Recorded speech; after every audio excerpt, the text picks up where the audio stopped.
नमस्कार, अनुपमा स्वादिष्ट पाककृतीमध्ये परत एकदा स्वागत. आज आपण बघूया, म्हणजे मी आज करते आहे सतरंगी सॅलड.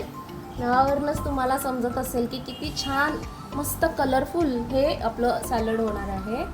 तर आता याच्यासाठी मी पहिले तर ब्रेकफास्टसाठी म्हणून असं हे करते आहे.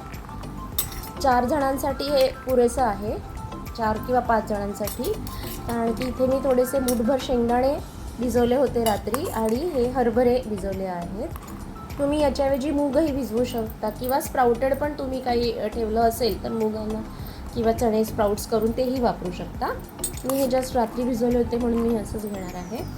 तसंच इथे मी एक ते 2 असे लहान एक गाजर घेतलेलं आहे किसून, एक काकडी घेतलेली आहे, नंतर एका डाळिंबाचे दाणे आहेत आणि एक लहान टोमॅटो असं बारीक चिरून घेतलेलं आहे. आता सध्या आवळ्याचा सीझन आहे म्हणून मी ही आवळ्याची चटणी करून ठेवली होती, जेणेकरून ती त्याचाही व्हिडिओ माझ्या चॅनलवरती आहे.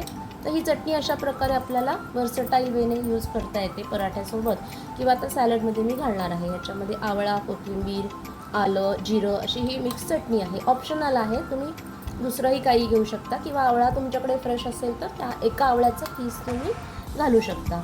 तसेच इथे अर्ध लिंबू घेतलेलं आहे, हे काळं मीठ आहे आणि इथे ही ओव्याची पावडर केलेली आहे. ओवा, जिरे आणि काळं मीठ थोडंसं अशी ही मिक्स पावडर केलेली आहे मी भाजलेले. ती पण मी ताकात घालण्यासाठी करून ठेवलेली असते, त्यामुळे मला अशी ती हँडी पडते.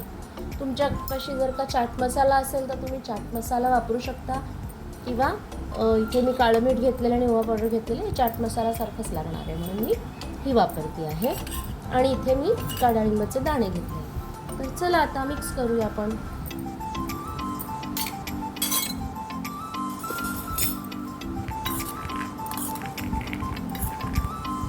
तर प्रथम मी इथे हे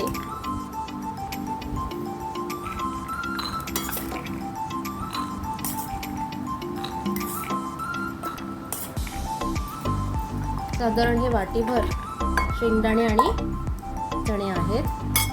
याच्यामध्ये आपण हे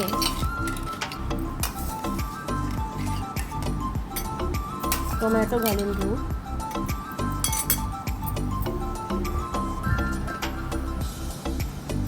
गाजर,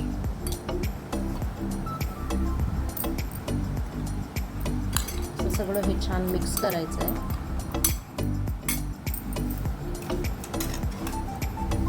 त्याच्यातून काकडी घालते किसलेली ही.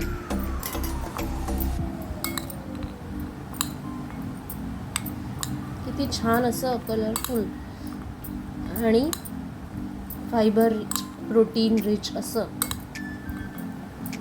मस्त सॅलड हे तयार होते. डाळिंबाचे दाणे,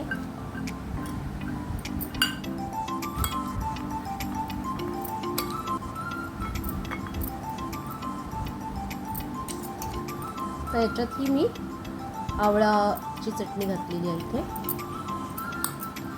जे असं चटपटीत होणार आहे सॅलड हे आणि टेस्ट खूप छान वाढते त्याच्याने आवळ्याने. आता आपण याच्यामध्ये ही धणे, जिरे आणि ओवा अशी जी पावडर आहे ती घालते. त्याच्यामुळे कसं पचनालाही, म्हणजे ब्लोटिंग जे होतं ना कच्चं खाल्ल्याने, तर तसं होत नाही, कारण की थोडंसं आपण याच्यामध्ये ओवा घातलेला आहे. आणि मुख्य गोष्ट म्हणजे खूप चावून चावून खाल्लं पाहिजे. अगदी छोटी वाटी तुम्ही सॅलड एवढीशी प्रत्येकाने घेतली तरी पण ती संपवायला आपल्याला 10 मिनटं लागली पाहिजे. अशा प्रकारे सॅलड खाणं महत्त्वाचं आहे. आणि इथे तसंच पचनासाठी म्हणून हे काळं मीठ तुम्ही घातलेलं आहे. आणि आता आपण त्याच्यावरती लिंबाचा रस घालायचा आहे. अर्धा लिंबाचा रस मी याच्यात घालते आहे. उन्हाळ्यामध्ये आपण दह्याचाही वापर करू शकतो.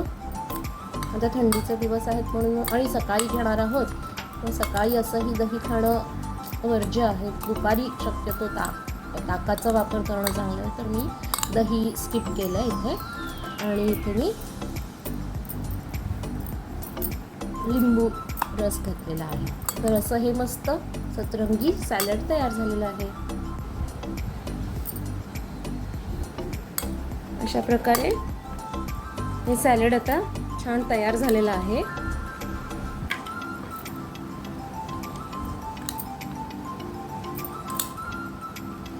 अगदी 4 जणांना व्यवस्थित पुरतो हे एवढं. ब्रेकफास्टसाठी तुम्ही हे न्यूट्रिशियस असं छान सॅलड नक्की ट्राय करून बघू शकता. व्हिडिओ आवडल्यास लाईक करा, शेअर करा, कमेंट करा आणि चॅनल सबस्क्राईब केलं नसेल तर सबस्क्राईब करा.